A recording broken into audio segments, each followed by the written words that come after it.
We just finished screening Crazy Stupid Love. Kat is back. How do you feel? How do you feel about being subjected to 143 films again? I don't know if it was a cute film, right? Yeah. But I didn't really like it that much. Like, I think the ending was cute, but the way I thought it was gonna be like equal parts screen time. Steve Carell, Julianne Moore, Ryan Gosling. I thought they were gonna all have equal amounts of screen time, and it wasn't. Yeah, and so I feel like that was mostly misleading. Okay. Yeah. I feel like it wasn't that funny.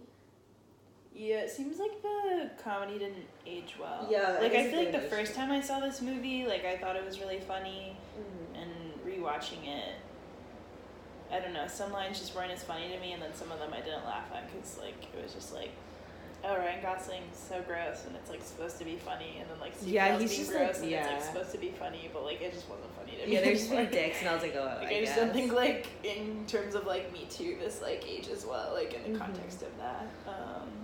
Yeah, there was a lot of moments where they're supposed to deliver these very snappish lines, like someone says something and immediately someone else says something, but I feel like they didn't pull it off very well.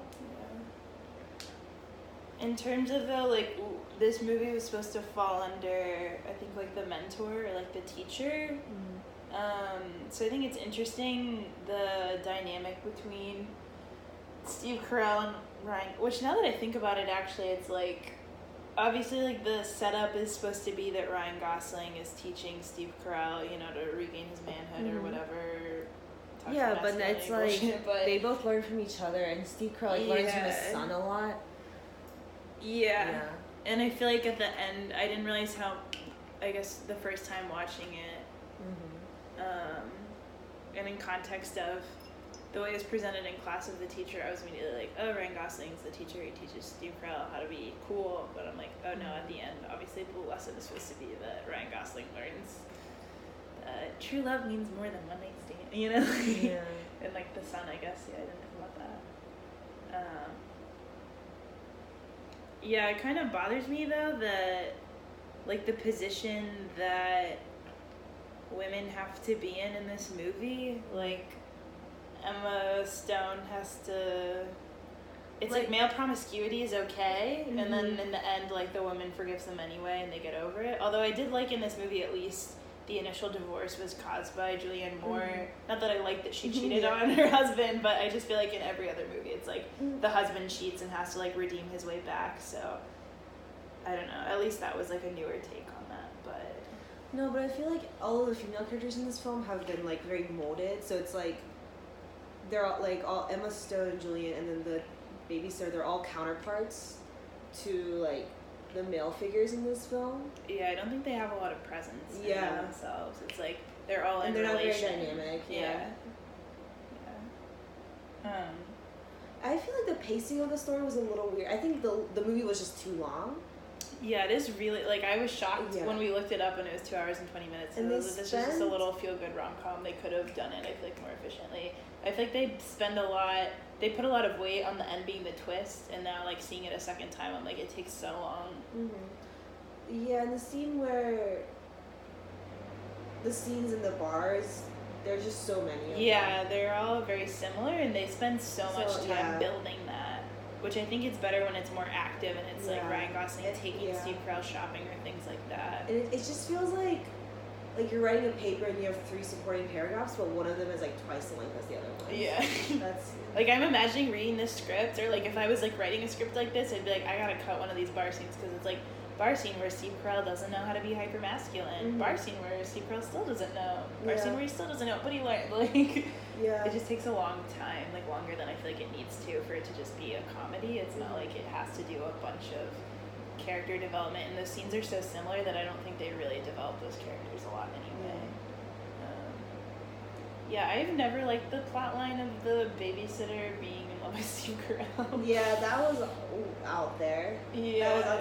Yeah, and it's like, it's the casting of Steve Carell is interesting because he's such, like, him and Michael Scott are like equivalent to each other at this point. Yeah, And he's as one I of was those watching the actors film, who's just that role. I feel like once they get a really iconic role. yeah, and so everything he was doing in this film, like I was reading it as funny. Like I thought it was supposed to be funny because of the way he said it, Yeah. and because of I've seen The Office, but it wasn't a funny moment. Oh yeah, like times about their divorce and stuff. Yeah, or he'll do something and I'm like, is this good acting or is this bad acting? I can't actually tell because I'm being biased. Yeah, like when it's supposed to be funny. Because I feel like it is weird that it tries more so than a lot of other strictly romantic comedies to be more serious and make commentaries about the meaning of things like that. So I don't know, maybe it's like overreaching a little bit too much for like the genre that it's placed itself in with the comedy and like having like 4 different romantic storylines. Yeah.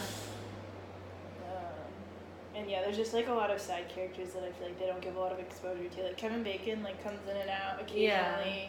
The babysitter comes in and out occasionally. Like those I don't know. It's just a lot of I don't know who we're supposed to be keeping track of because in the end the important people tie together. But then it's like some of them really don't get a lot. Like Emma Stone like doesn't really get a lot of screen time. I feel like. Yeah. Like was Kate necessary? Like I know she adds like some drama to the film, but the film is already so long that like it's like having then the son like I get they're trying to do like parallels between generations, but like having the son have his whole like romantic arc or whatever is a lot for one movie to have the parents' age, this like Ryan Gosling, Emma Stone's age. Then have the teenage age is kind of in between because she's in love with the dad and the son, but then the son's age. Yeah.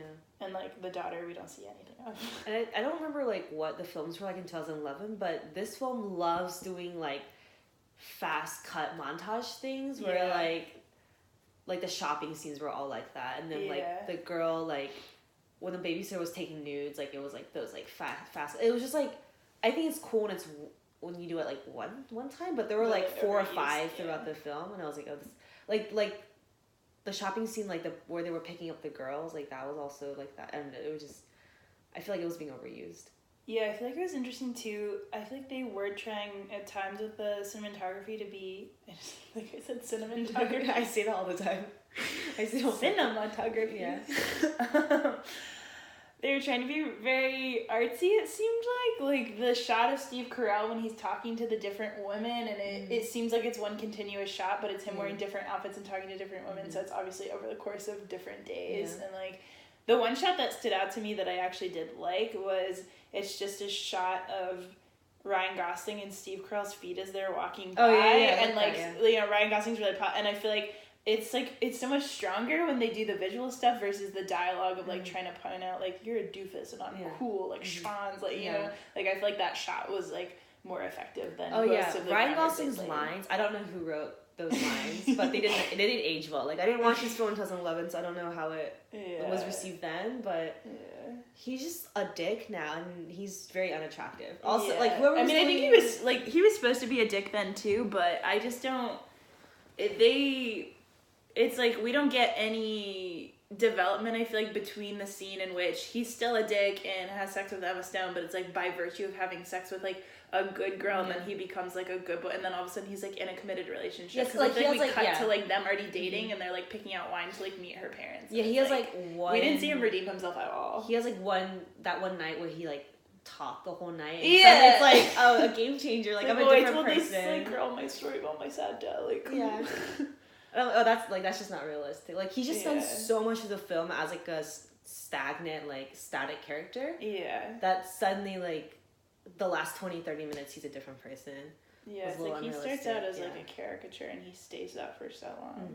Which I guess maybe it's like the only slightly redeeming thing is him trying to help Steve Carell. It's like a little bit humanitarian, but I don't feel like we get a strong like motive for why he does that either, though. Yeah, and like I think his position in the film is a little weird because I feel like every single character in the film like plays a part in Steve Carell's growth throughout this film, but then Ryan Gosling is another character that grows, but he has less screen time and he's so static for most of the film that I don't know.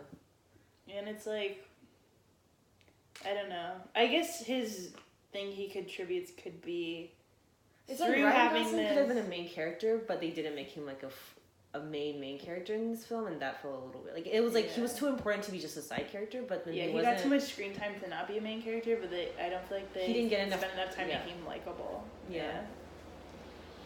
Alright. See you tomorrow. Cat won't see you. She's class.